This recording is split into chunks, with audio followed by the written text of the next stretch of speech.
कि आप देश से वोट भी लें और ऐसा भी कहें कि राम क्या खाता था और मंदिर जाने से रोटी मिलेगी, करोड़ों रुपया लग रहा है मंदिर में, ये सवाल आप उठाएं और फिर कहें हमको सत्ता दो। कांग्रेस को 413 से 44 पर आ गई, लेकिन समझ नहीं आई।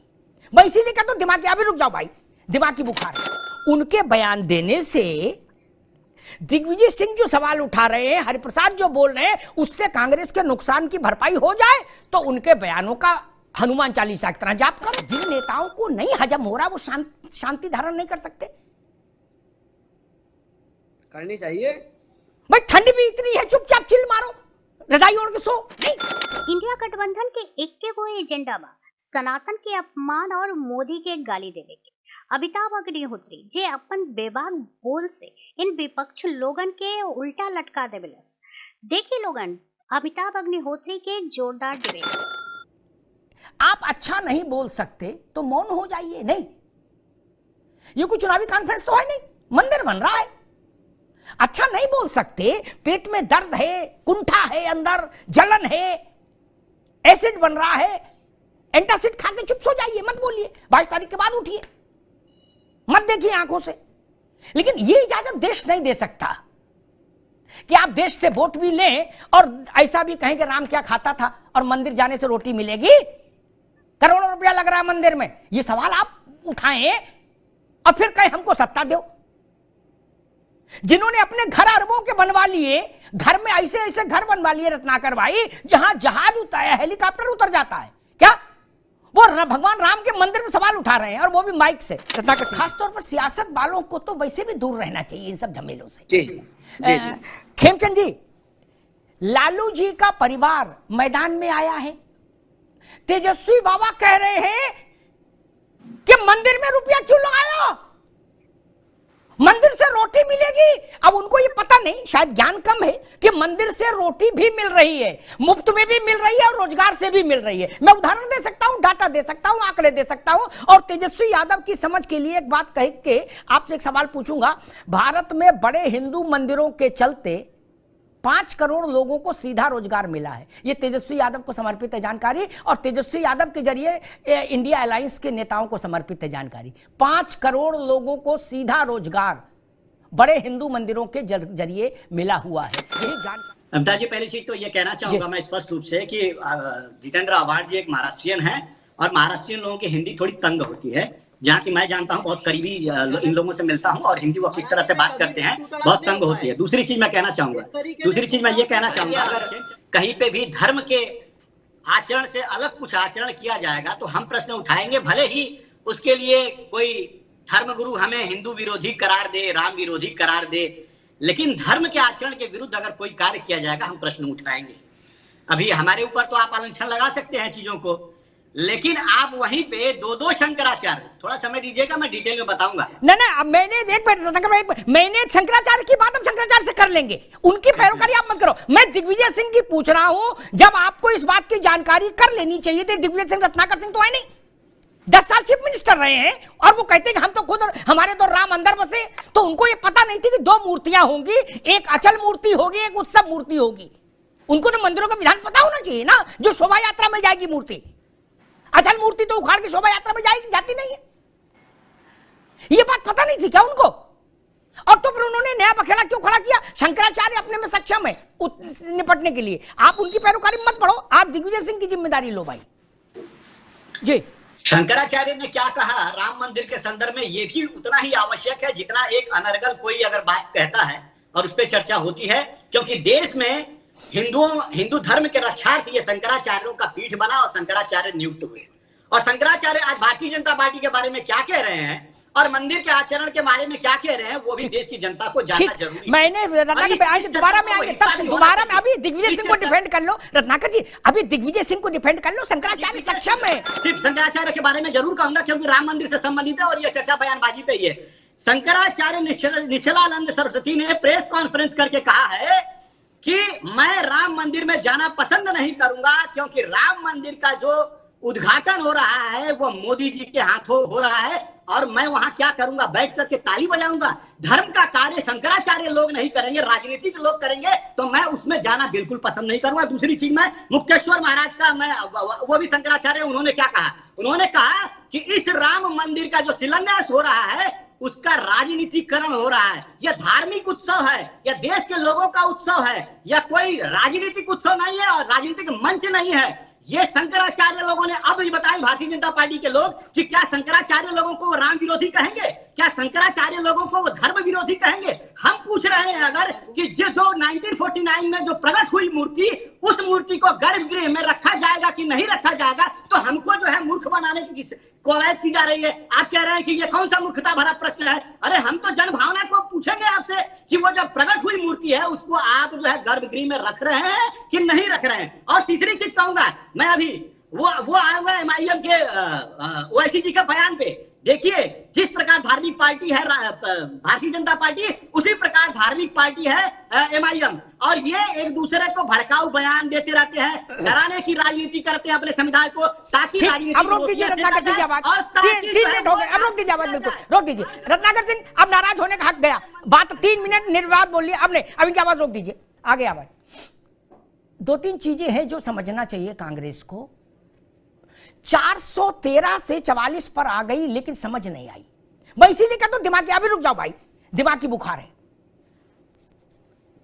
निश्चलानंद जी की बात हो रही है, मैं निश्चलानंद जी का बड़ा सम्मान करता हूं, लेकिन कांग्रेस को इन चक्करों में नहीं पड़ना चाहिए क्योंकि उसकी जानकारी कमजोर है। 11,440 वोल्ट से न खेलो, झुलस जाओगे बाबू। ये 11,440 वोल्ट है। जिन लोगों को रावत साहब को, अरे रुक जाओ भैया, बीच में मत बोलो। रावत साहब को शायद पता हो, निश्चलानंद सरस्वती जी महाराज को दीक्षा दिलाई थी करपात्री जी महाराज ने। कांग्रेस में खड़गे जी को भी नहीं पता होगा ये, ठीक, करपात्री जी महाराज ने।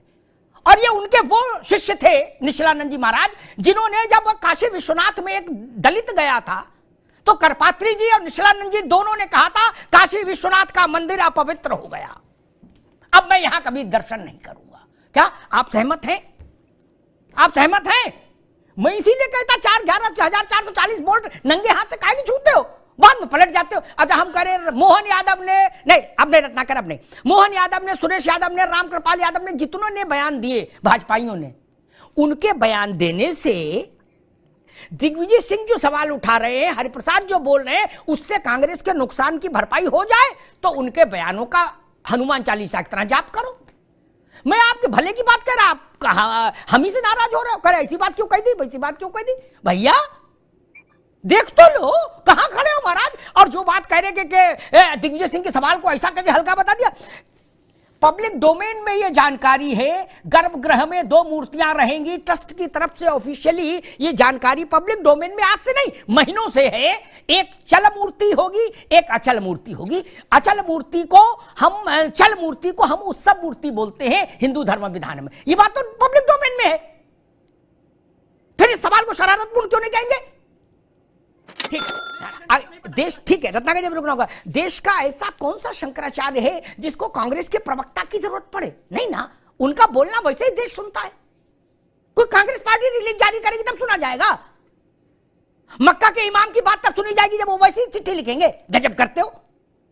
अरे अपना घर देख लो यार, इतने भी बड़े ना हो जाओ कि शंकराचार्य के लिए पैरवी के लिए हम निकले हैं। शंकराचार्य जी बोलते हैं, देश सुनता है भाई, बड़ी मूर्तियां हैं। लेकिन दिग्विजय सिंह क्या है, ये तो सवाल आपसे पूछा जाएगा ना। आप दिग्विजय सिंह की जिम्मेदारी लो, आप निश्चलानंद जी महाराज की जिम्मेदारी तो नहीं ले सकते ना। खैर, मुफ्ती ओसामा साहब,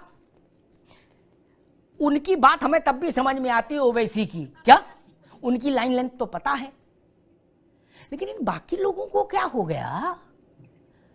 क्या लालू प्रसाद यादव या उनके पुत्र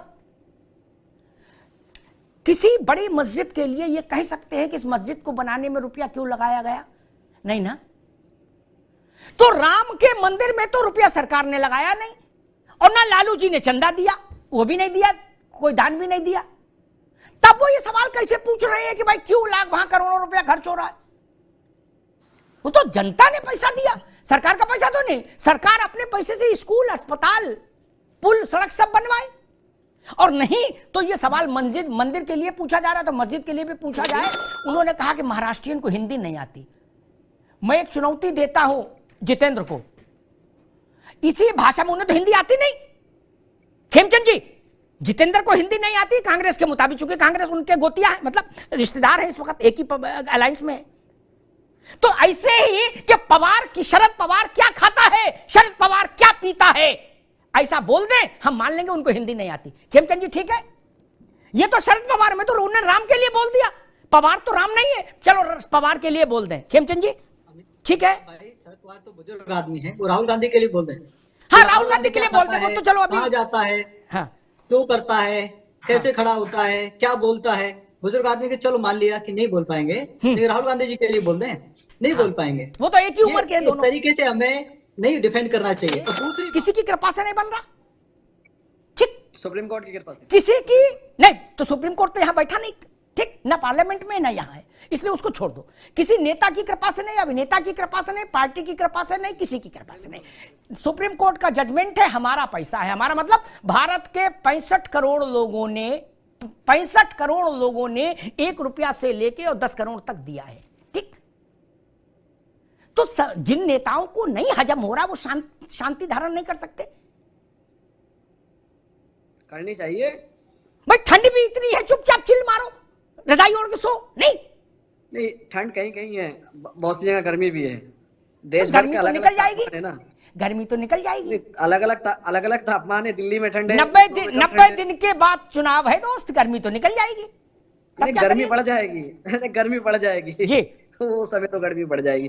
जी बताइए, मेरे से सवाल क्या है सर? वो नहीं, पूछ मैं वही लीजिए। सवाल कह रहा हूं, सारे राजनेताओं जी। के लिए किसी भी देश के इतिहास में ये सबसे बड़ी घटनाओं में से एक घटना है जो भारत में इस वक्त घट रही है। जो राजनीतिक लोग किसी पार्टी के हो, जिनको इसको लेकर एसिडिटी हो रही है, वो शांत नहीं रह सकते, या वही मानकर चलते कि नहीं जे हम भारत के 80% आबादी का अपमान करेंगे और उसके बाद चुनाव भी लड़ेंगे। शांति व्यवस्था नहीं बनाई रखी जा सकती। राहुल गांधी की न्याय यात्रा में कांग्रेस बुरी तरह से फंस चुकी है। अब इंडिया गठबंधन के नेता भी न्याय यात्रा पर सवाल खड़े कर रहे हैं। अभी इंडिया गठबंधन में सीटों का बंटवारा नहीं हुआ, वो तो कांग्रेस कर नहीं पा रही है और अकेले यात्रा निकाल रही है। इंडिया गठबंधन में पार्टियों की चिंता ये है कि कांग्रेस के कारण हम अपने अपने राज्यों में बीजेपी से हारना चाहते हैं। ये सवाल ममता बनर्जी, नीतीश कुमार, अखिलेश यादव, उद्धव ठाकरे से लेकर विपक्ष के और नेताओं का भी मानना है कि राहुल गांधी के न्याय यात्रा के कारण और पार्टियों को क्यों परेशानी हो। कांग्रेस ने न्याय यात्रा की टाइमिंग वही रखा है जो भव्य राम मंदिर के पुनर्स्थापना का है। वैसे ही इंडिया गठबंधन राम विरोधी दिखाई दे रही है। पार्टियों को डर है कि राहुल गांधी की यात्रा और राहुल गांधी के मोदी विरोधी भाषणों से हो सकता है कि इस यात्रा का प्रभाव कहीं उल्टा न पड़ जाए। न्याय यात्रा को लेकर विपक्षी दल अपने को सहज महसूस नहीं कर रहे हैं। अब देखना होगा कि गठबंधन की नैया 2024 में पार होती है या मोदी के तूफान में बिखर जाएगी। इस डिबेट को लेकर आपकी क्या राय है, हमें जरूर बताएं। हमारे साथ जुड़े रहने के लिए चैनल को लाइक एंड सब्सक्राइब करना ना भूलें।